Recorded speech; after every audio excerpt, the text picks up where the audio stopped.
Welcome, curious minds. Okay, let's unpack this. Today, we're embarking on a true deep dive into a comprehensive stack of insights from news around the globe, North American headlines and analysis.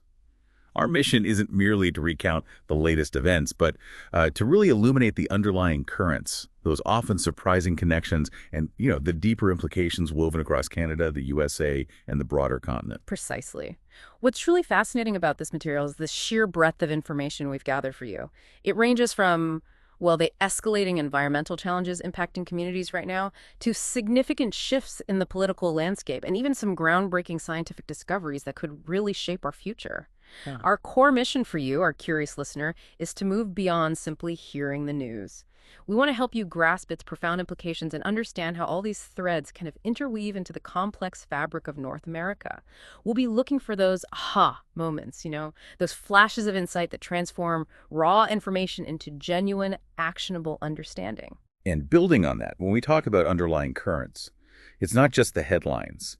It's the raw data pointing to intensifying pressures across North America, particularly from an environmental and social standpoint. We're seeing some really intense challenges right now, especially vividly in Western Canada. Indeed. The source material highlights a truly alarming situation with the wildfire season in British Columbia and Alberta.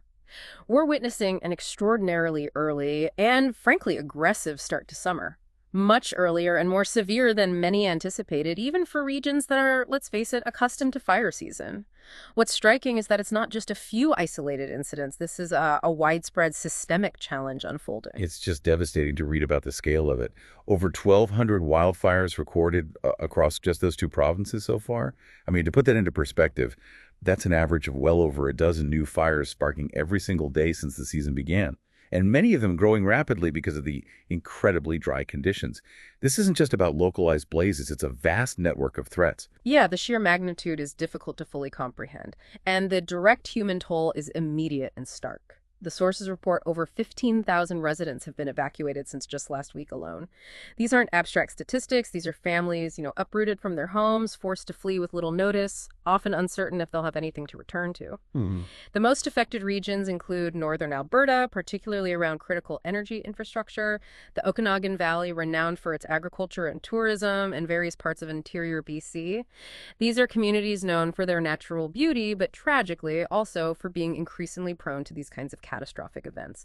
The social disruption, the fear, the sheer logistical challenge of moving and housing so many people, it's immense. And the impact resonates far beyond those in the direct path of the flames, doesn't it?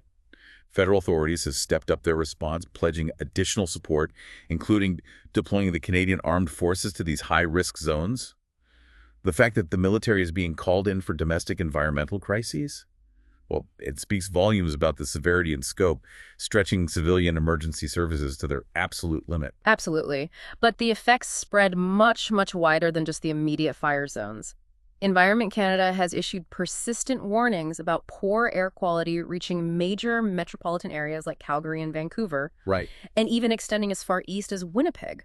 For millions, this means staying indoors, experiencing respiratory irritation, and grappling with that pervasive, smoky haze that impacts daily life, from outdoor activities to the simple act of breathing. Yeah, it's just awful. This raises an important question, then.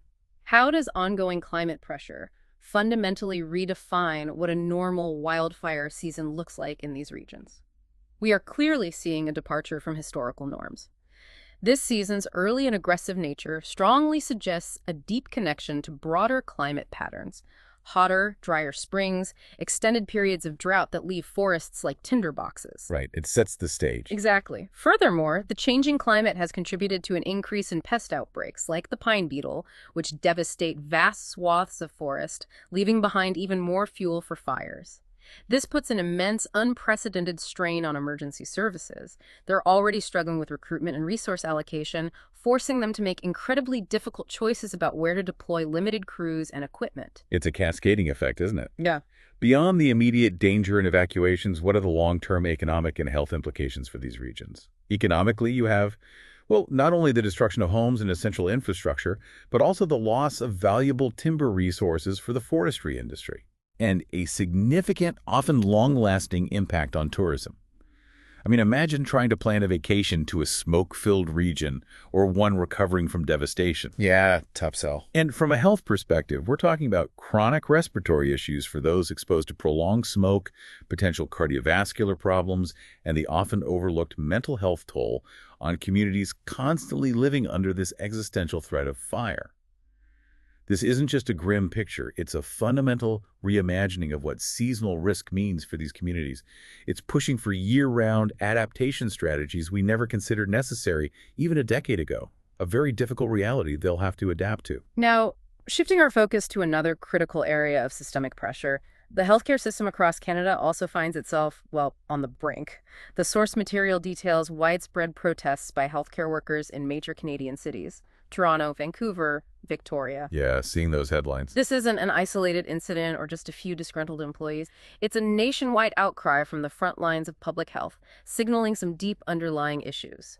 And their demands are not just clear, but utterly understandable, right? They're calling for better wages that reflect their expertise and dedication, safer working conditions protecting them from both physical and psychological harm, and, crucially, a concrete, long-term plan to address these chronic staffing shortages that are pushing the system to its breaking point. Just consider the Ontario Nurses Association, the ONA, for example.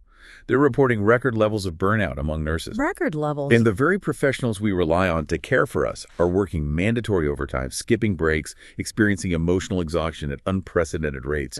That's not just a red flag for the system, it's a five-alarm fire. Exactly. And in British Columbia, Health Minister Adrian Dix acknowledged what he candidly called systemic pressure, promising more hiring and funding in the upcoming budget cycle.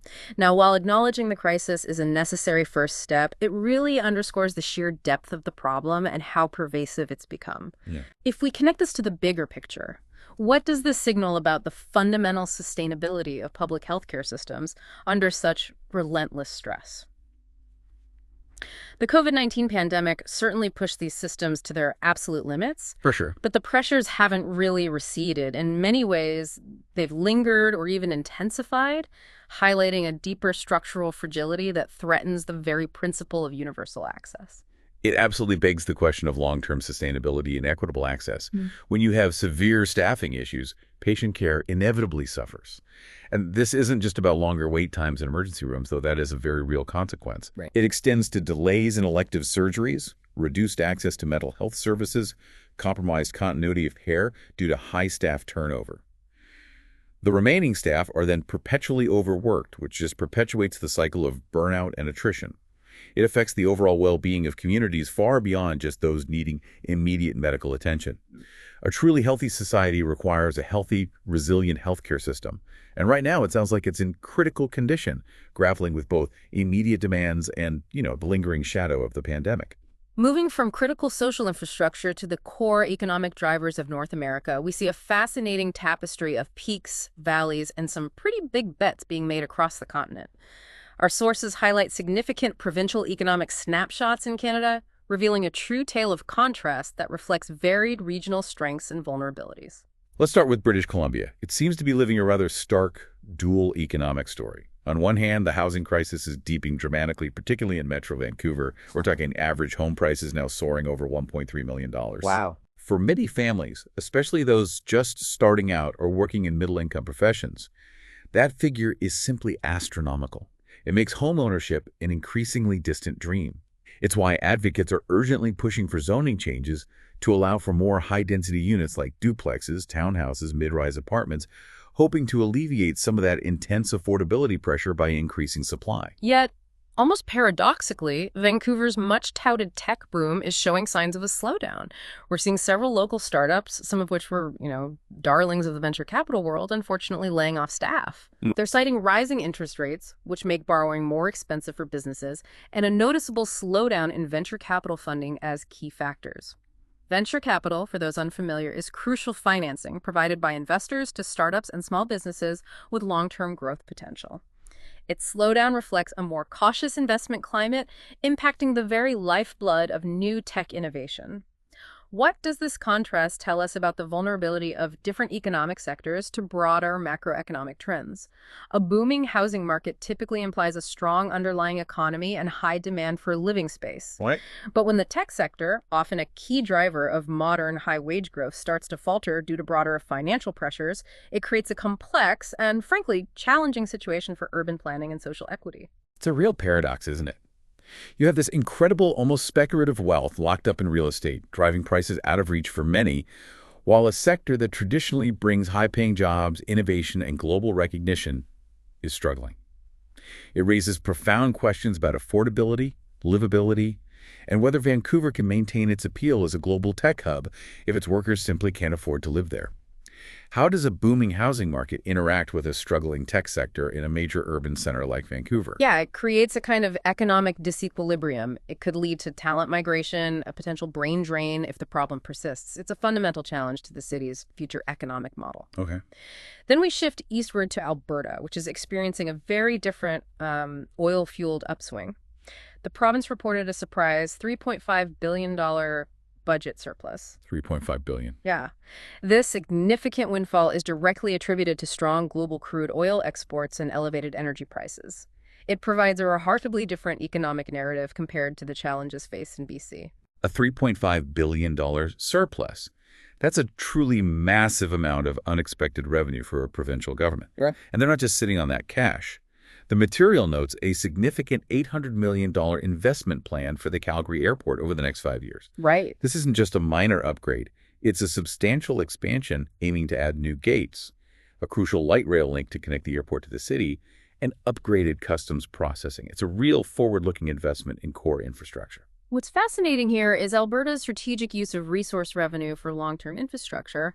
What does a surplus of this magnitude mean for provincial spending and priorities beyond just the airport?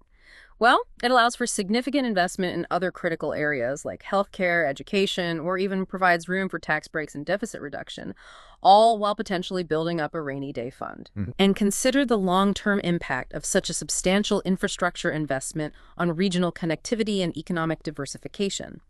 An expanded, more efficient airport can significantly boost trade, attract more businesses to the region, and enhance Calgary's role as a major transportation and logistics hub for all of Western Canada. It's a calculated move, really, leveraging a booming sector for broader, more sustainable economic benefit. And then we turn to Ontario, where the economic landscape is currently dominated by a very contentious development debate. Premier Doug Ford's government has introduced new legislation that permits building on parts of the Greenbelt, the protected expanse of land circling the Greater Toronto Area. Right, that's caused quite a stir. It has. This decision has, predictably, sparked a huge public backlash from environmental groups and concerned citizens alike. The core concerns from environmentalists are quite clear and deeply rooted.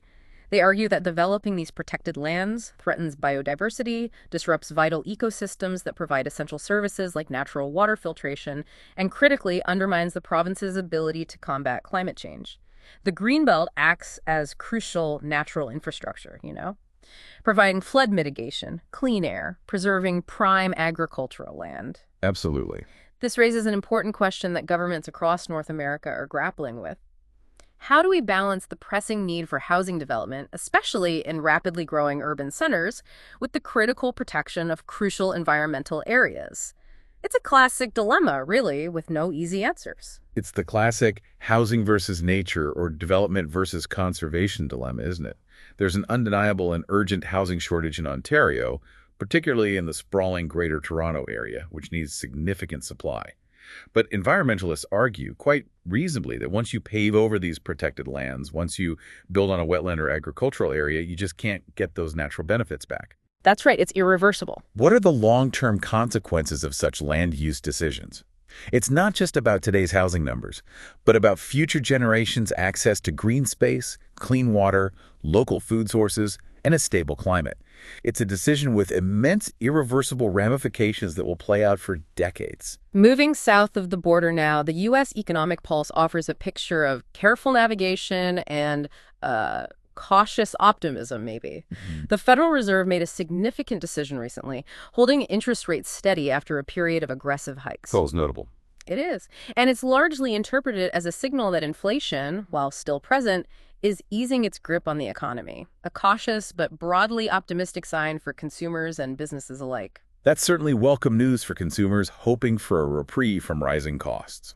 The sources also note that job creation has slowed, which is an expected outcome as the economy cools after rapid growth. But crucially, it remains positive. Still adding jobs. We're still adding jobs, just at a more sustainable pace. And the unemployment rate is holding remarkably steady at 4.2%, which, in historical terms, is still considered a very healthy and robust labor market. So, what do these combined indicators suggest about the U.S. economy's trajectory?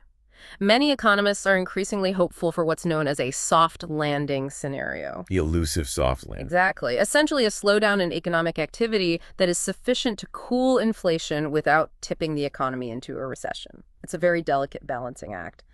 This kind of economic stability, or lack thereof, significantly influences consumer confidence and investment, not just within the U.S., but across the entire continent. If the U.S. economy maintains its stability, it provides a more reliable and robust market for Canadian and Mexican exports, supports cross-border investments, Right. and ensures a healthier economic environment for its neighbors. As the largest economy in North America, its health ripples outward, influencing everything from trade policies to job markets far beyond its own borders. From the broad economy, let's pivot to the dynamic political crossroads in the United States. The 2028 presidential election race is already heating up, even with the 2026 midterms still on the horizon. This feels like an exceptionally early start to what promises to be a very significant and, unpredictable political cycle. It is indeed an early look, but the dynamics are already fascinating and, frankly, quite intense. President Biden has made a definitive announcement that he will not seek re-election. Big news. Huge. This immediately opens up the Democratic field in a way we haven't seen in decades for an incumbent party. This paves the way for what promises to be a compelling primary contest between Vice President Kamala Harris, a known quantity with executive experience, and California Governor Gavin Newsom, who represents a different wing of the party and, has a track record leading a major state. Okay, and here's where it gets really interesting on the Republican side. Former President Donald Trump continues to hold rallies, maintaining his undeniable presence and influence within the party, commanding a passionate base of support. But as the source material notes, his legal troubles persist and are very much a factor in the political narrative. We're talking multiple indictments related to the events of January 6th and the handling of classified documents after leaving office. These aren't just minor legal hurdles. They represent serious challenges that will undoubtedly impact the flow and focus of the election cycle. What do these early maneuvers suggest about the political landscape for the next few years? For the Democrats, an open primary means we'll likely see a robust debate over the party's future direction, its core policy priorities, its vision for America's path forward. It's an opportunity for new leadership, but also potentially for internal division. Right, a balancing act there, too. And for the Republicans, Trump's continued campaigning amidst such serious legal challenges presents a unique and really unprecedented situation in modern presidential politics. How might these legal challenges impact the Republican race? Well, they could, paradoxically, solidify his base, who view them as politically motivated attacks. Or conversely, they could create an opening for other candidates to emerge if the legal entanglements prove too burdensome, too distracting, or begin to erode support among more moderate voters. It's a highly unpredictable scenario that will undoubtedly dominate headlines. And speaking of the legal landscape, the U.S. Supreme Court has handed down several landmark rulings recently that are already having profound and immediate ripple effects across the entire country, shaping daily life for millions. Starting with the highly contentious issue of abortion access, the court upheld a Mississippi law banning abortions after 15 weeks of pregnancy. Now, while this wasn't an outright federal ban, this decision has, as the sources clearly indicate, triggered a new and intense wave of state-level bans and restrictions across the country. So the landscape is changing rapidly. Dramatically. This means that abortion legality and access now vary hugely from state to state, creating a complex patchwork of reproductive rights where access is largely determined by geography. For example, some states immediately moved to near-total bans, while others imposed strict 6-week limits. Then there are gun laws, another deeply divisive issue. The court overturned a federal ban on bump stocks. These are mechanical devices attached to semi-automatic rifles. Right. For those unfamiliar, these devices use the firearm's recoil energy to rapidly reset the trigger, allowing a single pole to fire multiple rounds in quick succession, effectively mimicking automatic fire. This decision has prompted significant concern among safety advocates who fear it will lead to more violence and make mass shootings even more lethal. The debate isn't just about speed, it's about the very definition of what constitutes a machine gun under federal law, and tragically, the role these devices have played in past mass shootings. Yeah, a very concerning development for many. And finally, a ruling with significant economic impact: student loan forgiveness. A challenge to President Biden's comprehensive student loan forgiveness plan was struck down. So that's moving forward. Effectively, yes. It greenlights partial relief for over 10 million Americans. This offers a substantial financial reprieve for a significant portion of the population, potentially freeing up disposable income, allowing them to pay down other debts, or simply easing immense financial burdens that have weighed down millions for years. If we connect this to the bigger picture, how do these rulings reflect broader shifts in American jurisprudence and societal values? They certainly indicate a more conservative leaning from the current court, particularly on social issues, while also showing a willingness to support executive actions in other areas. It reveals a complex and maybe sometimes contradictory legal philosophy. And what are the immediate and long-term consequences of these decisions for millions of you across the U.S. on these highly personal and impactful issues? For abortion access, it means radically different reproductive rights and healthcare options depending entirely on where you reside. Right. For gun laws, it implies a potential increase in certain types of firearms on the street, raising concerns for public safety. And for student loans, it's immediate financial relief that could boost economic activity and financial well-being for millions, potentially stimulating consumption and investment. These aren't just abstract legal precedents, they're daily realities that directly impact individual freedoms, safety, and financial futures for people across the nation. From domestic policy and legal shifts to international cooperation, North America is also showcasing significant synergy through collaboration, innovation, and shared futures. A prime example is the tangible progress being made in streamlining the border between Canada and the U.S., that critical artery for trade and travel. I was really excited to read about this. Both countries have agreed to finalize plans for a new Trusted Traveler program. The source indicates that this program will significantly streamline cross-border tourism and business travel. Yeah, that's the goal. With pre-screened individuals passing through joint customs facilities beginning as early as September. This is a very practical, tangible step forward that will directly impact countless individuals and businesses. Just think of the time saved for frequent travelers and truckers. What does this practical collaboration mean for the ease of movement and economic efficiency between Canada and the U.S.? It's a significant boost, far beyond just convenience. For businesses, reduced wait times and smoother crossings mean faster logistics, more efficient supply chains, and ultimately smoother trade flows. For tourism, it encourages more visits, boosts local economies, and strengthens cultural ties. Consider the broader implications for integrated North American economies. These seemingly small improvements in efficiency at border crossings can collectively lead to substantial economic benefits, symbolizing a deeper, ongoing commitment to economic partnership and mutual prosperity.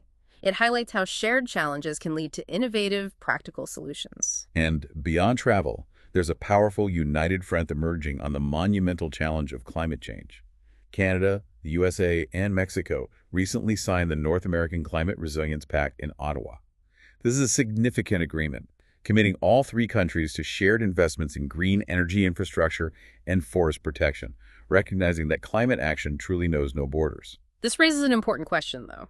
Can these coordinated continental efforts make a significant dent in the vast and complex climate challenges facing North America, especially when considering the ongoing intensity of wildfires and heat waves we discussed earlier? It's a huge task. It is. The pact includes specific, substantial contributions. Canada is leading a $2 billion climate adaptation fund, specifically designed to help communities build resilience against the impacts of climate change, from extreme weather to rising sea levels. Simultaneously, the U.S. is pledging to convert 25% of its massive federal vehicle fleets to electric by 2027. That's a significant step that will reduce emissions and catalyze the electric vehicle market. These are substantial commitments that, if executed effectively, can contribute to significant reductions in carbon emissions and build crucial climate resilience across the continent. Exactly. $2 billion is a serious commitment from Canada to help communities adapt, and converting 25% of a massive federal fleet to electric vehicles is a huge move by the U.S., sending a clear market signal. What are the long-term benefits of such international environmental cooperation? Well, it's about much more than just individual country efforts, right? It's about creating a common standard for green technologies, sharing best practices for climate adaptation, and leveraging combined resources and expertise to tackle a problem that knows no geographical or political boundaries. Hmm. The scale of the problem demands a continental, if not global, solution, and this pact represents a tangible commitment to that shared responsibility. Absolutely. And speaking of innovation, North America continues to be a leading edge in science and technological advancement, with contributions that have profound global impacts, offering, beacons of hope and progress. Absolutely incredible breakthroughs being reported in the scientific community. A University of Toronto team, for instance, has unveiled a blood test that can detect Alzheimer's up to 5 years earlier than current diagnostic methods. 5 years earlier. This is not just a scientific curiosity. This is a potential game changer for so many families grappling with this devastating disease. What's truly fascinating here is how these scientific and technological advancements, born from North American ingenuity and collaboration, could have profound impacts globally. An aha moment like earlier disease detection for Alzheimer's can revolutionize treatment strategies, Right. potentially allowing for earlier interventions, lifestyle changes, or participation in clinical trials that could slow progression. It also provides families with crucial time for planning and support, transforming the way we approach neurodegenerative diseases. This isn't just a research finding. It's a beacon of hope for millions worldwide. And then there's the ongoing ambition of space exploration. NASA, the U.S. Space Agency, and Canada's Space Agency, the CSA, are partnering to co-develop robotic systems for the upcoming Artemis 3 lunar mission. Back to the moon. That's our continent, quite literally reaching for the stars, extending humanity's reach beyond Earth. This deep collaboration on the Artemis 3 mission, aiming to return humans to the moon for the first time in over half a century, demonstrates the cutting-edge capabilities and profound trust between these two agencies. Canada's contribution of advanced robotic systems, building on its expertise from the International Space Station, is crucial for the mission's success. It showcases a commitment to ambitious pursuits that push the boundaries of human knowledge and technology. And it highlights the shared benefit of pooling resources and expertise for incredibly complex, high-stakes endeavors that transcend national boundaries, paving the way for future lunar and even Martian exploration. Beyond the big headlines, the economic trends, and the scientific breakthroughs, it's also important to touch on the human element, the community spirit, the vibrant culture, and even the friendly competition that thrives across the continent. These stories often provide a vital, uplifting counterpoint to the more pressing and sometimes somber news we've been discussing. Indeed.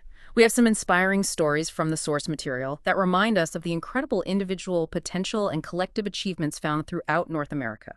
For instance, a 17-year-old from Burnaby, British Columbia, not only competed, but placed first among 500 global competitors in the prestigious International Math Olympiad. Wow, that's amazing. Isn't it? This isn't just about math. It's international recognition for raw intellectual brilliance and dedication. So what does this all mean? These stories remind us of the incredible human potential and cultural richness that truly define North America. That 17-year-old's achievement isn't just about individual excellence. It's about the power of education, mentorship, and the opportunities available within our communities. And then culturally, Ontario recently celebrated Multiculturalism Week. Dozens of cities across the province hosting vibrant food festivals, parades, art exhibits, showcasing Canada's remarkable diversity. It's a powerful, vibrant celebration of identity and community, showing the strength found in our differences, fostering understanding and social cohesion amidst the daily challenges. And of course, no North American update is complete without a glance at the pulse of the continent, the sports headlines. These often reflect regional identities, fierce passions, and sometimes unexpected shifts in a very direct and emotionally charged way. It's been an absolutely electric time in the National Hockey League, with the free agency frenzy seeing major player movements. Big news for Maple Leafs fans. Superstar Austin Matthews is staying in Toronto with a new long-term deal, cementing his place as a franchise cornerstone. Big relief in Toronto, I bet. Huge relief. But then, on the flip side, you have Connor McDavid, arguably the best player in the world, and a Canadian icon, reportedly eyeing a move to the U.S. if he chooses to leave Edmonton down the line. That would be a seismic shift in the league and a huge blow to Canadian hockey pride if it ever came to pass. Wow, yeah, that would shake things up. And for those following Canadian football, CFL, the Canadian Football League Week 4, was action-packed. It demonstrated the league's unique brand of fast-paced, high-scoring football. The BC Lions remain undefeated, showing dominant performance in the West Division, thrilling their fans in Vancouver. They're looking strong. Very.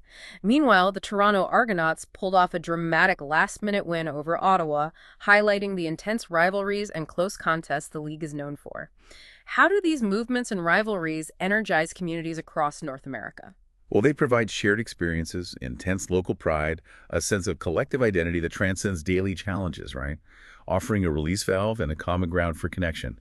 They are deeply woven into the fabric of regional identity. Finally, as we look to the immediate future, let's briefly consider the immediate outlook.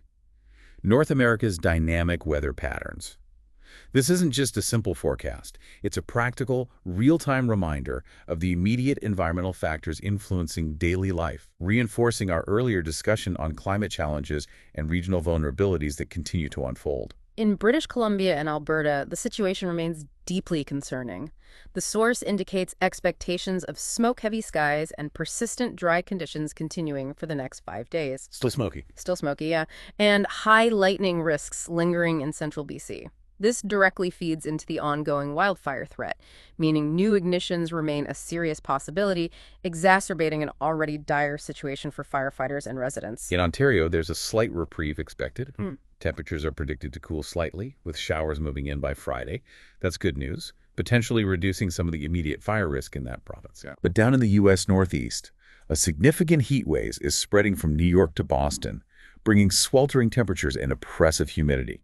This is building immense pressure on the power grid. Yeah, I saw that. Leading to concerns about potential blackouts and the immediate health risks for vulnerable populations, forcing cities to activate cooling centers. And out west, California is seeing some cooler temperatures, which offers a welcome break after recent heat.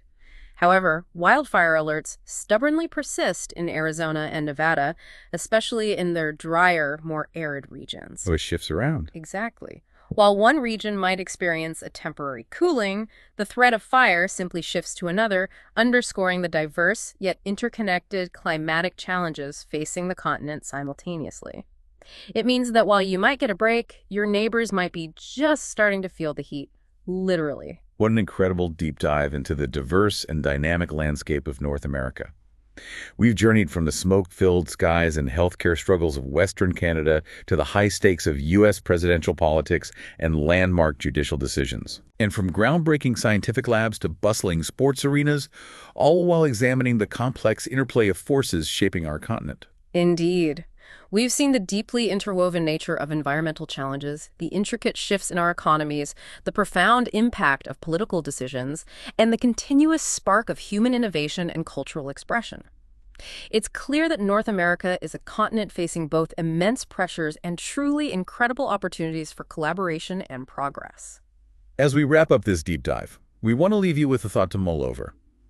Considering the ambitious North American Climate Resilience Pact, paired with the ongoing intensity of wildfires and heat waves that push our systems to the brink. Right. And alongside the growing, pervasive pressures on healthcare systems across the continent.